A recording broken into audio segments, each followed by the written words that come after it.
नमस्कार मित्रों, एक बार पुनः साहित्य गंगा की अगली कड़ी में उसी खोज के साथ, उसी विषय के साथ जिससे हमारा शाश्वत नाता रहा, धौरहारा। कल हम सभी लोगों ने धौरहारा के उन अनछुए पहलुओं को जानने का एक प्रयास किया। आज उसके आगे 1857 की क्रांति में धौरहारा का क्या योगदान रहा, यहाँ तक हम सभी लोगों ने आदरणीय ताऊ जी से जानने का प्रयास किया। मैं आशा करता हूँ कि आप सभी लोगों ने उसे सुना होगा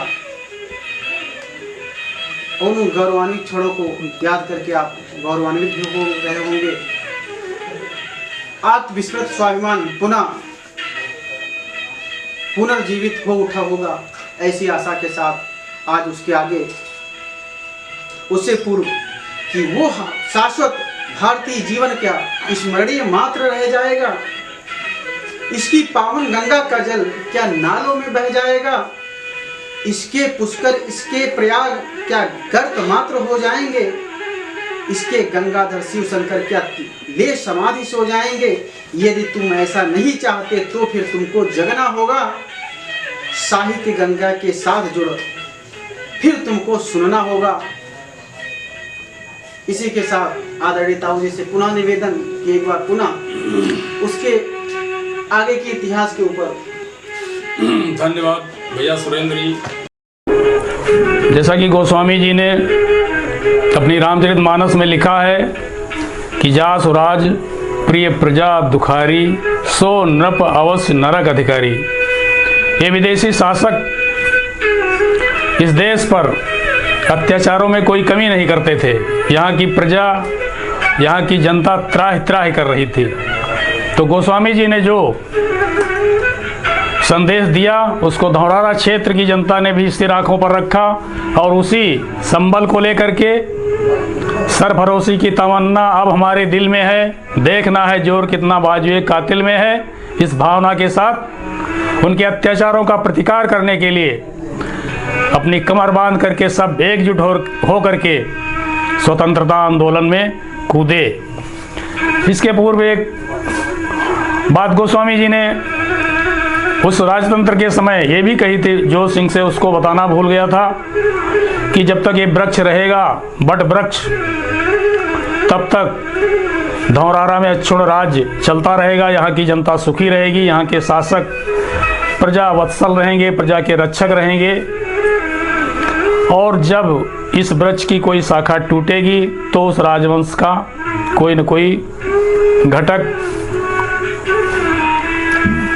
मृत्यु को, जिस दिशा की तरफ गिरेगी उस दिशा का, जैसे चूंकि ईसानगर इसी वंश का था, पश्चिम में झंडी राज इसी वंश का था, मच गई, तो जिस दिशा में शाखा गिरे टूटेगी उस तरफ के राजवंश का कोई न कोई घटक मृत्यु को प्राप्त होगा। इस प्रकार तो ऐसे उदाहरण रहे हैं। एक बार यहाँ ईसानगर राजा के लड़के थे, बड़े बच्चा, उनको लक्ष्मी प्रताप कहते हैं, उनके समय में भी शाखा इसी प्रकार से झुकी थी पूर्व तरफ की, तो उसमें तमाम टेक वगैरह लगाई गई उसको रोकने के लिए, लेकिन अंत में वो शाखा टूटी और राजकुमार का निधन हुआ था। ये राजतंत्र की बात है। उसके बाद तो राजतंत्र ही समाप्त हो गया। आज़ादी के बाद समझ लो एक प्रकार से स्वतंत्र हुआ देश। लेकिन गोस्वामी जी के संदेश को, गोस्वामी जी ने जो राम जी का चरित्र सामने रखा, उसको रख करके धौरहारा की जनता 1857 के संग्राम में कूदी अपने महाराज इंद्र विक्रम के साथ। और धौरहारा लखनऊ वगैरह में 33 महीने, वो लखनऊ में उनका अंग्रेजों का कब्जा होने के बाद भी 33 महीने तक धौरहारा स्वतंत्र रहा। अंत में राजा गिरफ्तार हुए, उनको काला पानी की सजा हुई, वो स्वतंत्रता आंदोलन दबा, लेकिन जनता की भावना नहीं दबी। जनता तो बराबर प्रयास करती रही। एक से एक वीर भारत की इस वीर धरती पर आगे बढ़े। उसी समय संत लोग भी आए, स्वामी विवेकानंद जी, स्वामी दयानंद सरस्वती, अरविंद घोष, ये सब संत भी उसी प्राचीन अध्यात्मवादी संस्कृति का संदेश दे करके भारतीयों में नवजीवन का संचार कर रहे थे। उसी के तहत धौरहरा की जनता भी उनके स्वर में स्वर मिला करके उठती रही। बाद में सन 1921 का बाल गंगाधर तिलक जी के बाद गांधी का उदय हुआ। गांधी भी समग्र एक प्रकार से समग्र स्वतंत्रता आंदोलन के पुरोधा बने। तो उनके आह्वान पर सन 1921 में असहयोग आंदोलन में धौरहरा ने बड़ी वीरता के साथ आगे बढ़ करके हिस्सा लिया और धौरहरा ने ही वो चेतना जगाई कि सन 1942 में फिर पूरे क्षेत्र में जहां कटौली से लेकर के और पलिया तक ये जो दोनों घाघरा और शारदा के मध्य का क्षेत्र है, बहुत विकट स्वतंत्रता की अलग जगी और अंग्रेजों भारत छोड़ो सन 42 में हुआ। अच्छा, ये जो स्वतंत्रता जो मतलब कहने वाला 1857 के बाद जो दूसरे स्वतंत्रता की चिंगारी इस क्षेत्र में वो धौरहरा से ही हुई। सन 1921 में मैंने बताया, मैं भी एक स्वतंत्रता संग्राम परिवार का घटक होने के नाते अपने को गौरवान्वित महसूस करता हूँ। हमारा घर मकान उस जमाने में मतलब वैभव संपन्न था, लेकिन वही आगे थे शंगालाल मिश्र हमारे परिवार के। और पूरे धौरहरा में हर क्षेत्र में धौरहरा के पश्चिमी क्षेत्र से पंडित उमा प्रसाद मिश्र, लक्ष्मीधर दीक्षित पहलवान थे, वो स्वतंत्रता संग्राम में शामिल हुए। बद्री प्रसाद निगम हम्मा पहलवान के भाई थे, नंद किशोर शुक्ल, ये सब बहुत जोर से इस आंदोलन में कूदे।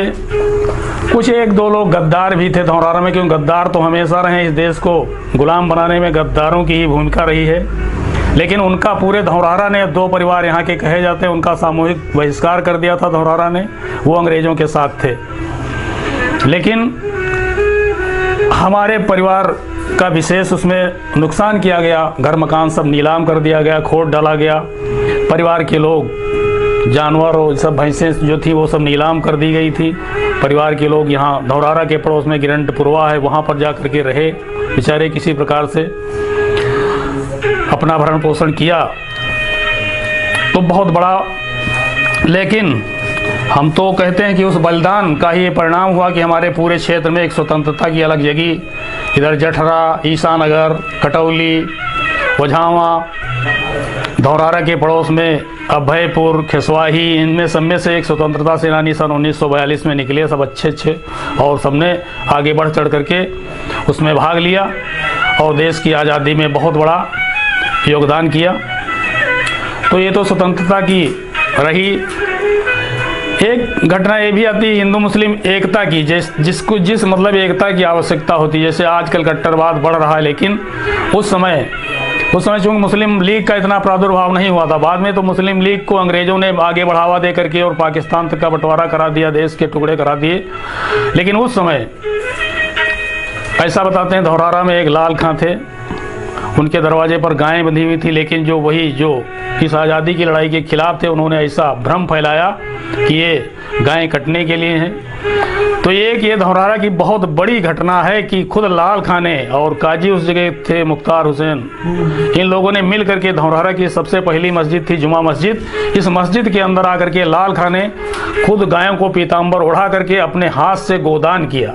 ये इतिहास की बहुत बड़ी घटना धौरहरा की है।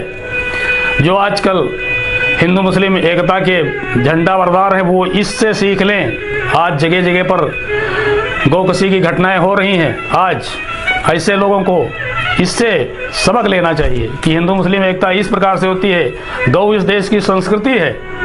हमेशा इस देश की संस्कृति ने गौ को सम्मान दिया है, तो वो सम्मान गौ को मिलना चाहिए। और एक मुसलमान ने दिया ये और अपनी एकता का परिचय दिया। इस प्रकार की घटना शंगालाल मिश्र के द्वारा हुई। तो इस प्रकार से ये आज़ादी की लड़ाई हुई। मतलब यही धौरहरा के ही थे परिवार के वो। हाँ, उनके परिवार के मुन्ने मियाँ जो हैं, मुन्ने मियाँ के वो बाबा ही थे लाल खां। हाँ, और मुन्ने मियाँ भी आज अच्छा लड़का है। मुन्ने मियाँ मतलब ऐसी बात नहीं, वो अन्य कट्टरवादियों की तरह नहीं, हम तो आज भी उसको जानते हैं। तो ऐसे मुसलमानों की आवश्यकता देश को है। ऐसे मुसलमान होने चाहिए। और कोई हिंदू मुसलमान है, कोई भेदभाव थोड़ा है। वैसे ना हिंदू कोई कहता कि तुम अपनी पूजा पद्धति ना करो, और अपने प्रेम से करो, तुम अपना करो, हिंदू अपने ढंग से करते हैं, प्रेम के साथ सब रहते हैं। इस प्रकार से रहने की व्यवस्था होनी चाहिए, इस प्रकार से ही सही एकता हो सकती है। तो ये उदाहरण उस समय पेश किया था। हमारे ही बाबा थे शंगालाल मिश्र, और मुसलमानों में नेता थे काजी मुख्तार हुसैन और उनके लड़के अहमद हुसैन। उनके काजी के परिवार के वो भी बेचारे सब हो गए हैं, लेकिन कबीर काजी के वो बाबा ही थे, समझ लो काजी। हाँ, कबीर काजी हैं आज भी। उनके पिता अहमद हुसैन के लड़के हैं कबीर काजी, और इनके कबीर के बाबा थे मुख्तार हुसैन। तो इस प्रकार से तो सन 1947 की ये राष्ट्रीय आंदोलन है में धौरारा का योगदान रहा। अब रहे विद्वानों की बात। अच्छा दबों जी से, ये जो राजा थे, हाँ, इंद्र विक्रम सिंह, तो इनके परिवार में उनके संतान, अब उनकी संतान नहीं थी। उनके और एक भाई थे, वो सुरेंद्र विक्रम सिंह, वो कफारा भी उनके राज्य का। तो कफारे में सुरेंद्र विक्रम सिंह का निवास था। उनकी रानी तो बहुत दिन तक जीवित रही, करीब 125 साल की होकर के वो रानी खत्म हुई थी। उनके द्वारा, चूंकि जांगड़ा लोगों की कुल देवी होती है वो आशापुरा देवी, तो आशापुरा का मंदिर कफारे में मतलब पक्का मंदिर बना हुआ था, और उसमें मूर्ति ही थी। लेकिन मूर्ति अब कफारे वालों ने ही चुरा करके वो मूर्ति धौरारा कोतवाली के मालखाने में रखी हुई है, आज भी रखी हुई है। लेकिन अब ये कोतवाली वाले कहते हैं कौन वहाँ सुरक्षा करें, कि हम जो सुरक्षा करें तो हम मूर्ति वहाँ स्थापित करवा दें। तो महाराज सुरेंद्र विक्रम सिंह का स्थान कफारा था। उनकी ठकुराइन, उनकी जो रानी थी वो बहुत बुजुर्ग होकर के, समझ लो दिवंगत हुई थी, करीब 125-30 साल की होकर के। ये हमारे पिताजी ने उनको देखा तो बताया करते थे। वो मंदिर तो आशापुरा का आज भी बना हुआ है। वो पक्का मंदिर, बड़ा अच्छा स्थान है वो, कफारे में उत्तर तरफ है, बीच गांव में ही। तो ये तो आज़ादी की लड़ाई रही। अब धौरारा साहित्य के विद्वानों के क्षेत्र में, धौरारा में मतलब विद्वता की भी बात रही है। पंडित पुत्तूलाल अवस्थी संस्कृत के बहुत बड़े विद्वान यहाँ पर हुए हैं, जहाँ काशी के विद्वान अपनी शंका समाधान के लिए उनके पास आते थे। इतने बड़े विद्वान? हाँ, पश्चिमी मोहल्ले में काशी के पढ़े हुए पंडित बैजनाथ पाठक थे, वो बहुत बड़े तंत्र के बहुत बड़े विद्वान थे। कालिका प्रसाद शुक्ल, ये सब काशी के पढ़े हुए। पंडित बिहारी लाल विद्वान भी थे, वैद्य भी थे, पंडित भी थे, अच्छे संत लोग धौरारा में होते रहे हैं। तो ये तो साहित्य की बात। और अच्छे कवि भी होते रहे, इसी बात उनको मतलब स्थान नहीं मिल पाया, लेकिन वो स्थानीय स्तर पर कवि भी होते रहे। अच्छा उन्होंने हाँ, और ये तो मतलब आज़ादी में ये मतलब कांग्रेस के मतलब आंदोलन में शामिल थे। और यहाँ क्रांतिकारी भी थे, जैसे पंडित रामेश्वर प्रसाद शुक्ल थे। वो हमारे ससुर थे, चाचा मतलब, और उनके पिताजी ये वास्तव में क्रांतिकारी थे। ये है कटकुसमा के बाबूराम, इनका एक ग्रुप था। और जो राजा महेवा के राजा थे जयेंद्र बहादुर शाह, वो बहुत बड़े क्रांतिकारियों के समर्थक थे। अंग्रेजों से उनकी बिल्कुल नहीं पड़ती थी। तो इन लोगों का मैलानी के जंगल में इनका कैंप मतलब बनाया था, जंगल के अंदर। वहाँ ये जितने अस्त्र शस्त्र यही राजा सप्लाई करते थे, महेवा के राजा। लेकिन वही बात है कि किसी गद्दार ने सूचना दे दी कि वहाँ कैंप चल रहा है, यहाँ मतलब ट्रेनिंग, इनका प्रशिक्षण चल रहा है। फिर अंत में इन लोगों को अपना प्रशिक्षण वहाँ समाप्त करना पड़ा। आगे उस समय यही सब ये थे, मतलब तार काटना, सूचनाएं काटना, मतलब यही तो मतलब क्रांतिकारियों का काम था कि इनके कार्य में बाधा डालना हर प्रकार से इनको। अब धन संग्रह करने के लिए उनको धन की आवश्यकता, अस्त्र शस्त्र लेने के लिए। तो मतलब अब राजनारायण जी ने जैसे मतलब महमूदाबाद कोठार में एक प्रकार से डकैती डाली, उसके अस्त्र शस्त्र लूटे सब, या काकोरी कांड हुआ। इसी प्रकार से तो अब उनको बेचारे के पास क्या होता था, आखिर उनको मतलब पैसा चाहिए, तो सरकारी संचालित करना है हमको राष्ट्र को, तो इसलिए हमको सरकारी खजाना लूटा गया काकोरी में। चंद्रशेखर और भगत सिंह ये सब मतलब जितने, राम प्रसाद बिस्मिल और अशफाकुल्ला, रोशन सिंह। तो इस प्रकार से हमारे रामेश्वर प्रसाद शुक्ला ये बहुत अच्छे कवि भी थे, कविताएं भी लिखते थे। कुछ संग्रह उनके पास हो सकता है, कुछ पढ़ी हुई हो पुरानी डायरियों में। बड़ा अच्छे कवि थे। एक पंडित राधेश्याम अवस्थी थे, ये जो कैलाश अवस्थी इनके पिताजी, वो अच्छे कवि थे। तो इस प्रकार से विद्वान। और धौरारा में चूँकि उस समय शिक्षक व्यवस्था के, धौरारा का जो मिडिल स्कूल है ये बहुत प्राचीन स्कूल है, बहुत पुराने ज़माने से मतलब है, समझ लो। तो यहाँ पूरा कटौली क्षेत्र से लेकर के आसपास यही एक मिडिल स्कूल धौरारा का था। यहाँ के पढ़े हुए अच्छे लोग निकले हैं। पड़ोस में जो हरदी गांव है, वहाँ के भगवान दीन जी और धौरहरा के शिवेंद्र बहादुर श्रीवास्तव जी, ये दोनों IAS एक ही मतलब बैच के थे दोनों लोग। अच्छा, ये IAS, हाँ IAS भी दिए हैं धौरहरा के शिवेंद्र बहादुर श्रीवास्तव, जो शिक्षा निदेशक रहे मध्य प्रदेश में। और ये भगवान दीन जी हरदी वाले AIS थे, ये डिप्टी कमिश्नर और फिर कमिश्नर तक ये रहे। इनकी लड़की थी शशिबाला भारती, अच्छा, जो विधायक, हाँ, जो भाजपा से विधायक भी रही। तो कहने का मतलब है इस प्रकार के विद्वान। अब रहेगा बाहुबल और बल के क्षेत्र में, तो धौरहरा उस समय चूंकि कुश्ती कला धौरहरा की बहुत प्रसिद्ध थी, राजाओं का संरक्षण प्राप्त था पहलवानों को। धौरहरा के ही पंडित श्यामलाल मिश्र, ये अपने ज़िले के उस समय माने हुए पहलवान थे। धौरहरा और लखीमपुर पुलिस लाइन में ही अखाड़ा था, उसी में इन्होंने 5 जिलों पर उस समय चैलेंज किया था। पूरे धौरहरा और जिला खीरी के जितने भी पहलवान थे लखीमपुर के, राजा महेवा के पहलवान, एक खैराबाद का था नन्हे, उसको पराजित किया। विदुर चौबे उनके यहाँ के थे, उनको पराजित किया। रघुवीर बारी एक थे लखीमपुर के, उनको भी श्यामलाल पहलवान ने पराजित किया। और उसी समय शाहजहाँपुर, सीतापुर, बहराइच और बदायूं और जिला खीरी के तो चैंपियन हो ही गए थे, वहीं पर चैलेंज किया। तो इतने बाहुबली थे। 6 जिलों हाँ, पहलवानों को चैलेंज कर दिया, हाँ, जो जिला खीरी से। और ये थे धौरहरा, और धौरहरा के ही थे हम्मा बाबा शुक्ल, जो हमारे रमाशंकर शुक्ल इनके बाबा थे। वो भी बहुत ही ऊंचे पहलवान थे, वो भी मतलब बहुत दूर दूर तक उन्होंने अपना नाम, धौरहरा का भी नाम बढ़ाया। बाद को हमारे यहाँ जो श्यामलाल बाबा थे, इनको राजाओं का संरक्षण प्राप्त हो गया।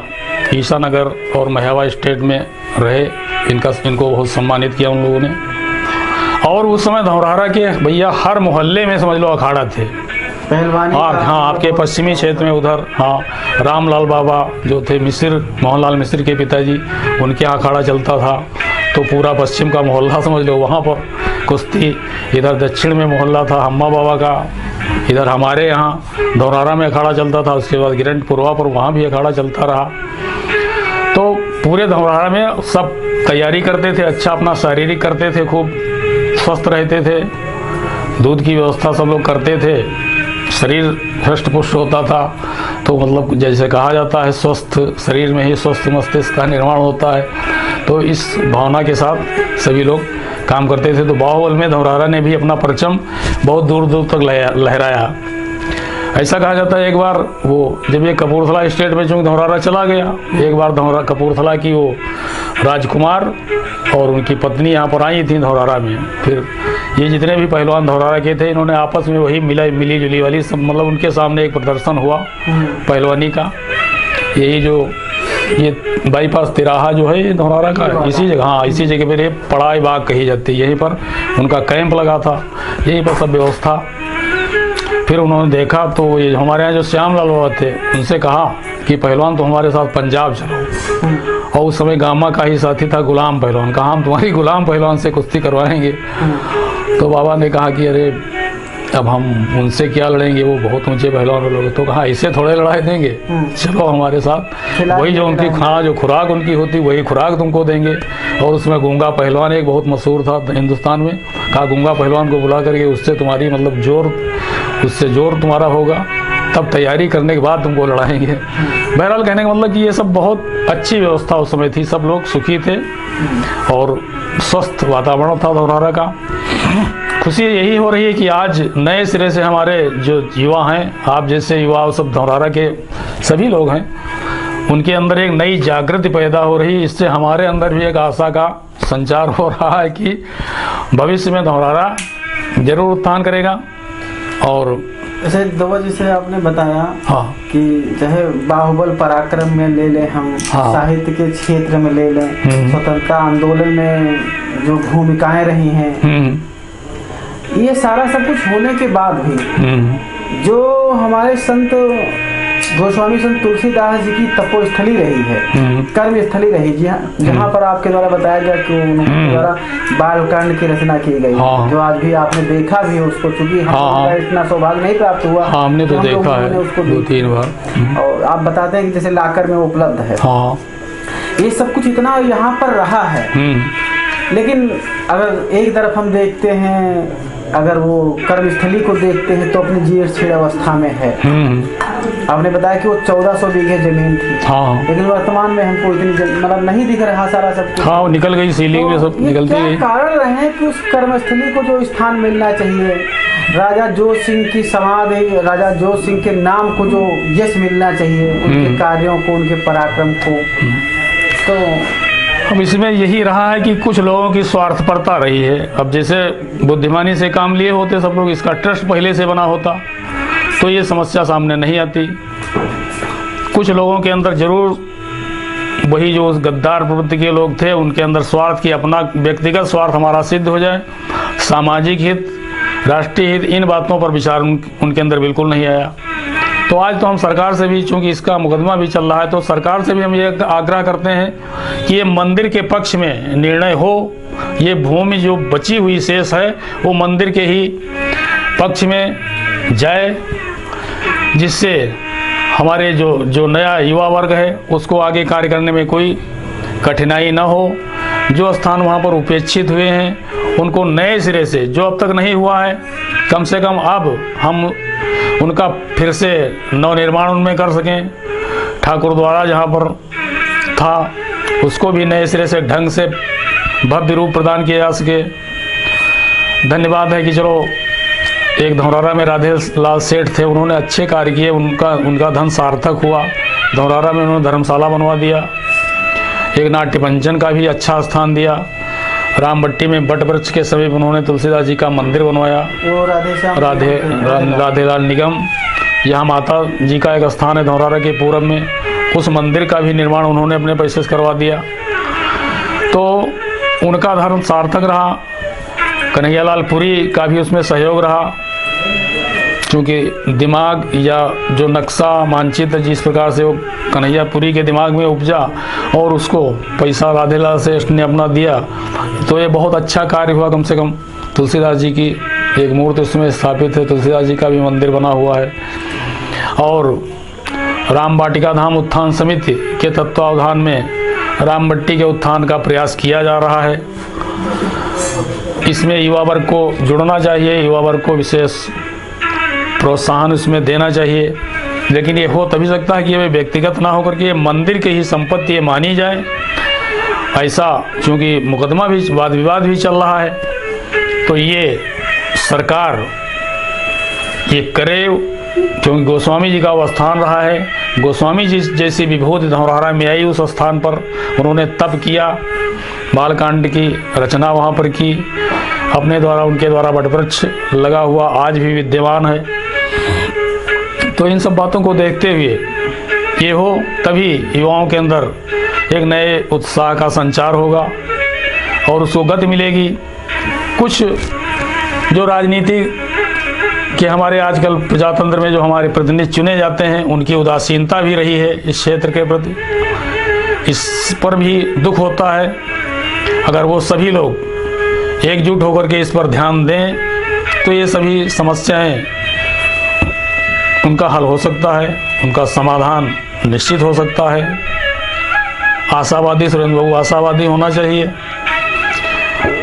और निगेटिव विचारधारा हमारी समझ में ठीक नहीं है। हम तो आशावादी विचारधारा रखते हैं। तो जैसे पंक्तियां हैं चार, हाँ। कि बड़ा काम हो पूछा मेरे मन ने, इसलिए बड़ा काम हो पूछा मेरे मन ने, इसके लिए कि बड़ा लक्ष्य हो, हाँ। बड़ी तपस्या, हाँ। बड़ा हृदय मृदुबाड़ी, हाँ किंतु अहम छोटा हो, हाँ, जिससे मिले सहज सहयोगी, सही बात। और श्रेय राम का हाँ और दोष हमारा, हाँ। ये प्रवृत्ति कल्याणी।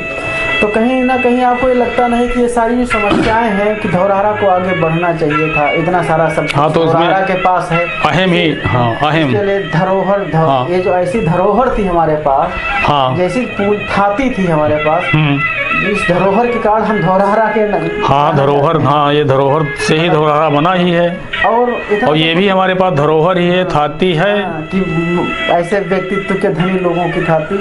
लेकिन फिर भी हम देखते हैं कि ये सब कुछ, लेकिन कहीं ना कहीं ऐसा तो आपको नहीं लगता कि ये व्यक्तिगत अहम का टकराव? तो वही तो है कि ये धौरारा में जो व्यक्तिगत अहम का टकराव होता है कि तो ये हम अहम की भावना छोड़ करके अगर धौरारा का उत्थान करना है तो सबको एकजुट होकर के, एक व्यक्तिगत नहीं है।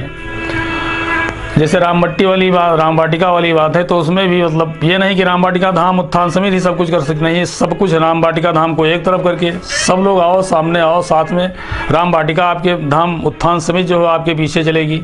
लेकिन वो व्यक्तिगत किसी एक व्यक्ति की नहीं है, न राम वाटिका धाम उत्थान समिति किसी एक व्यक्ति की है, ये कभी सोचना नहीं चाहिए। तो ये धौरहरा में जो अहम का टकराव हुआ, इसी से तो ये धौरहरा मतलब पीछे चला गया। धौरहरा में धरोहर और थातियों की कोई कमी नहीं रही, बहुत कुछ है। अब जैसे कि एक बहुत महत्वपूर्ण विषय है, कभी कभी मन में वेदना भी आती है इस विषय को लेकर के कि धौरहरा के हृदय स्थल में, धौरहरा के मध्य केंद्र बिंदु जो धौरहरा का है, हाँ। बाजार, वहाँ पर एक रामनवमी मंदिर है। हाँ। तो उस रामनवमी मंदिर चूंकि वो हृदय स्थल है, धौरहरा के हृदय स्थल है, हृदय स्थल है, तो उसको तो इतना भव्य और वो होना चाहिए। भव्यता का मतलब ये नहीं कि वहाँ पर श्रद्धालुओं के जाने वालों का बहुत बड़ी एक बहुत संख्या होनी चाहिए। हाँ। लेकिन चूंकि हम लोग देखते हैं कि अब उसमें भी एक उससे ज्यादा लोग तो माता थाने मंदिर जो अपना माता जी का बताया जो, हाँ। वहाँ लोग जा रहे हैं। उससे अच्छा कार्यक्रम अगर हम देखते हैं या उससे, तो महान संत फकीर दावा जो सिद्ध पुरुष थे, हाँ। सिद्ध संत थे वहाँ। लेकिन जो हृदय बिंदु है हमारा, उस हृदय बिंदु को आगे बढ़ना चाहिए था। अब उसमें यही है कि एक समिति बन जाती तो समझने लगती कि हम ही सब कुछ हैं, हम ही इसकी, ये समिति को नहीं समझना चाहिए। मंदिर, जो भी मंदिर हैं वो किसी एक के नहीं होते हैं, ना किसी एक समिति के होते हैं। वहाँ अधिक से अधिक लोग समझें और वहाँ पर, और सही बात है कि जो ये रामनवमी मंदिर है, इसमें जो भी दुकान ये सब बना हुआ है, ये सबके सहयोग से ही बना हुआ है और बड़े संघर्ष के साथ ये सब निर्माण हुआ सबका। मतलब किसी की आलोचना करने का इसका उद्देश्य नहीं, बस उद्देश्य ये है कि धौरहरा का इतिहास, हाँ। और धौरहरा पिछड़ा क्यों है इतना सब कुछ होने के बाद भी। इसमें लोगों का अहंग जो है, अहंग की भावना छूट जानी चाहिए, उनका है ये हाँ बस। लेकिन जो हम कहते जो पिछड़ा बीती ताहे विसार दे आगे की सुधले, और कहाँ कबीर वही सो वही, जब से सोचो तब से सही।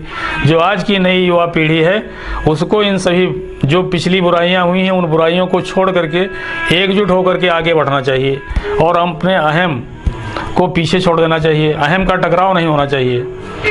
जैसे आप लोग हैं, आप सभी लोग रचनात्मक कार्य कर रहे हैं, तो हम इस बात से बहुत प्रसन्न हैं कि वास्तव में ये निर्माण का कार्य चल रहा है, ये एक रचनात्मक कार्य हो रहा है। धौरहरा को एक नई दिशा देने का प्रयास हो रहा है।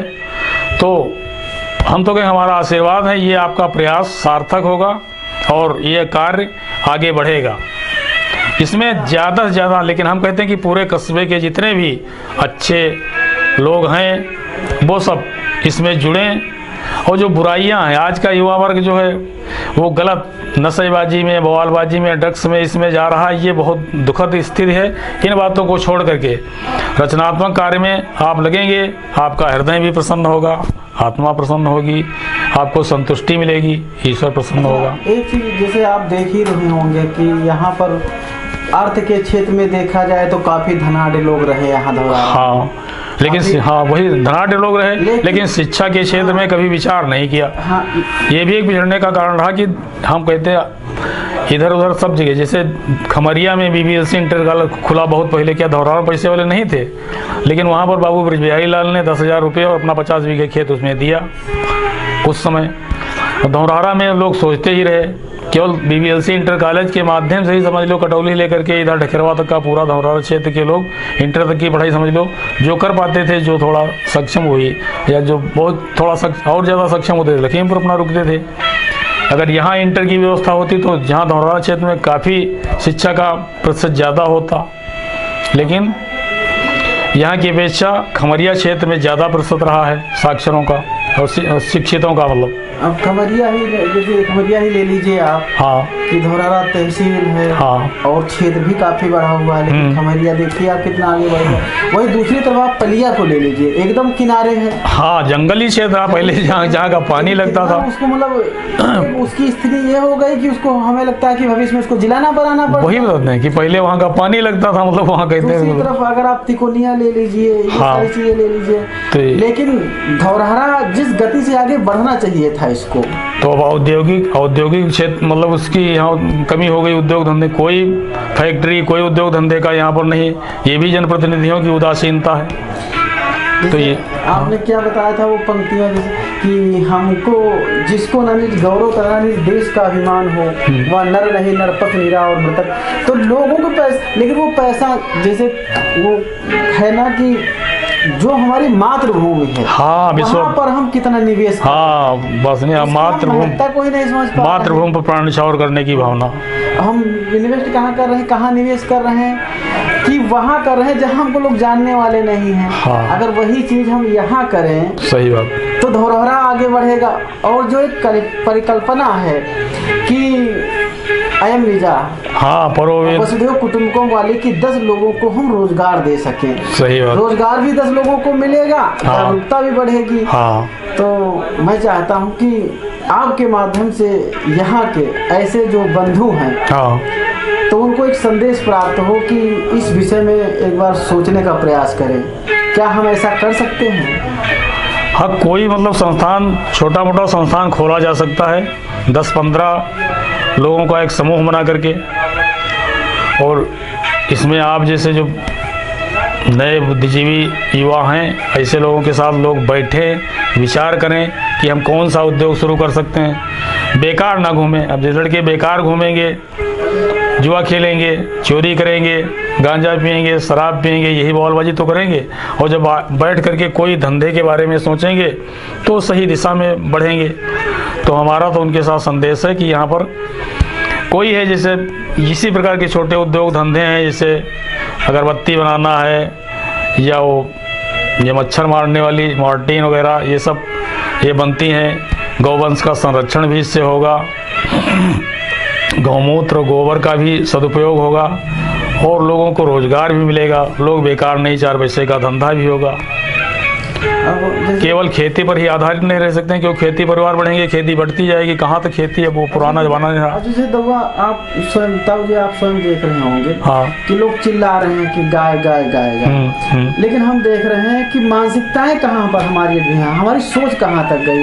हाँ। कि आजकल जितने भी खेती कृषि का कार्य करने वाले लोग हैं, सभी लोग अपने खेतों में जा रहे हैं, हाँ, रात भर बचाते हैं खेतों। हाँ, लेकिन ये नहीं सोच रहे हैं कि गायें कितनी संख्या में हैं, जितने लोग हैं अगर, और जितनी गायें हैं अगर उनको बांट दिया जाए तो हमें लगता होगा कि 20% लोगों के पास वो जानवर पहुंचेंगे, 80% पर रहेंगे। तो वही लोगों के पास था नहीं, मतलब लोग वही गायें तो हैं, लोग बांधते थे उनको, चारा पानी सभी लोग जाएंगे, हाँ, बचाने जाएंगे खेत में। ये नहीं कि आपस में एक ऐसा बनाया जाए सिस्टम, हाँ, कि अगर सभी लोग भाई कुछ भी नहीं, 5-5 लोगों के हिस्से पे एक गाय बांध ले, एक जानवर बांध ले, वो तो इस प्रकार से समस्याएं। और दूसरी बात, जो चारागाह थे उनको हमने जोत लिया, सही बात, कृषि कार्य करने लगे, तो जाएंगे कहाँ? अब खाली सरकार को कोसने से तो काम नहीं चलेगा, आखिर आपकी भी तो जिम्मेदारी बनती है। और दूसरी बात, जो सृजनशीलता होती है, क्रिएटिव माइंड, हाँ। तो क्रिएटिव माइंड का आप स्वयं देख रहे होंगे कि सिर्फ गाय की उपयोगिता को ही अगर हम लें तो उसकी उपयोगिता को हम सिर्फ उसके दूध दही से ही समझ, हाँ, बस उतना ही मानते हैं बस। जबकि गाय की उपयोगिता इसके अलग है। अलग क्या? अब गाय का दूध आप देख रहे होंगे 30 रुपए लीटर, 40 रुपए लीटर, लेकिन गाय का मूत्र आज हाँ, बाजारों में उपलब्ध है 60 रुपया लीटर है। सही बात, हाँ, जो और मैं मान रहा हूँ कि धौरहरा की कम से कम 500 लोग, हाँ, शोधित होकर वही पीते हैं, गौमूत्र को ले रहे हैं। हाँ। क्यों ले रही है? इसलिए मैं कह रहा हूँ, क्योंकि ये जानते हैं कि अमेरिका ने इसके ऊपर पेटेंट, हाँ, कैंसर की सबसे सर्वश्रेष्ठ दवा है, कोई समस्या हो हाँ, हाँ, बिल्कुल सही बात। 500 लोग मंगा रहे हैं। इस प्रकार से अगर क्रिएटिव माइंड का कोई व्यक्ति इस प्रकार से कर सकता है, सुगंधित गौमूत्र का उत्पादन करने लगे, तो गाय की समस्याएं समाप्त हो जाएंगी, उसकी आमदनी बढ़ जाएगी, रोजगार बढ़ जाएगा। हाँ, ये समस्या समाप्त बिल्कुल हो जाएगी जो छुट्टा घूम रही। तो उसकी गाय की उपयोगिता को हम दूध दही से ना लेकर के उसके अन्य पहलुओं पर विचार करें। सही बात, हाँ।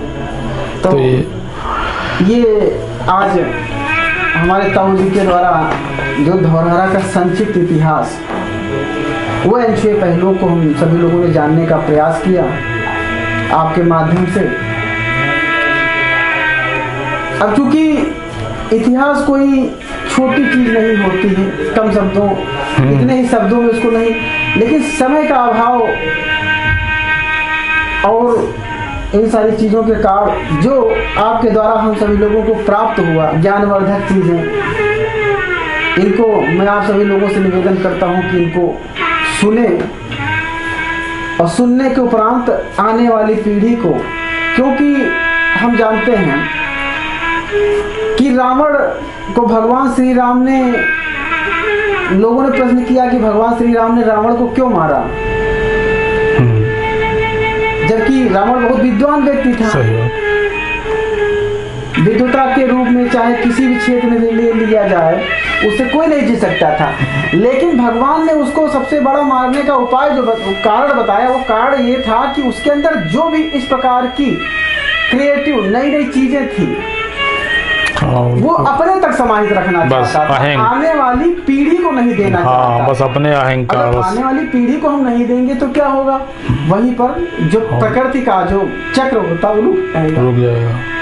इसलिए हम सभी लोग भी उससे आगे हट करके, जैसे ताऊ जी के द्वारा हमको ये जानकारियाँ प्राप्त हुई, इन जानकारियों को हम अन्य बंधुओं तक इन जानकारियों को पहुँचाएं, और जब ऐसा करेंगे तो निश्चित है जो आत्मविस्मृत धौरहरा का स्वाभिमान है पुनः जागृत होगा, और पुनः जागृत जब होगा तो हम सभी लोग जानते ही हैं कि धौरहरा नई गति के साथ आगे बढ़ेगा, नई ऊर्जा के साथ आगे बढ़ेगा, सांस्कृतिक मूल्यों का अवलंबन करने वाला धौरहरा बनेगा, सभ्यता के क्षेत्र में अपना एक विशेष स्थान रखेगा धौरहरा।